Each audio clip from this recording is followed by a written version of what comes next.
you know, one of our biggest challenges that we have as Jews is that we now live in a society that that monopolizes victimhood and that celebrates victimhood.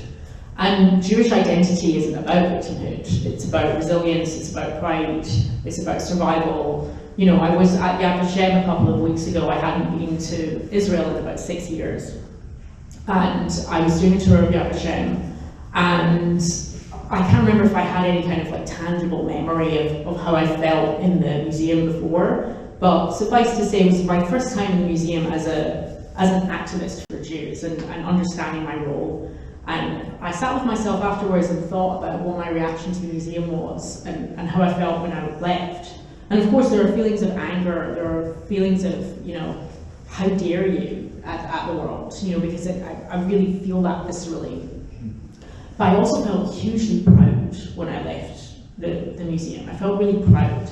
I didn't feel like going out in the world and saying, look what they did to us, you know, we're victims and our continued victimhood requires reparations upon us and you owe us for the rest of time. I'm not thinking about that at all. I was thinking about how incredible it is to look out at Jerusalem and see what the Jewish people who have come to Israel have created in that country, to see what we've done in the diaspora. We've rebuilt our communities in other places, in countries that, thank God, have welcomed us and let us exist safely for a period of time.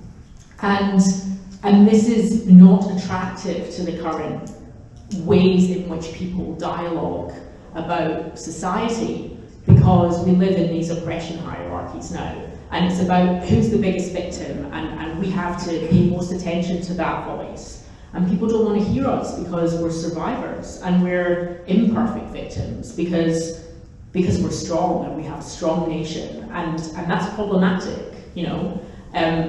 So for me, I find that I can really I can't talk about anti-Semitism from the place of victimhood. I can only talk about my Jewish pride and my Jewish identity, and I'm only willing to do that with people in the non-Jewish world who are prepared to hear me and to have an honest and oftentimes uncomfortable conversation.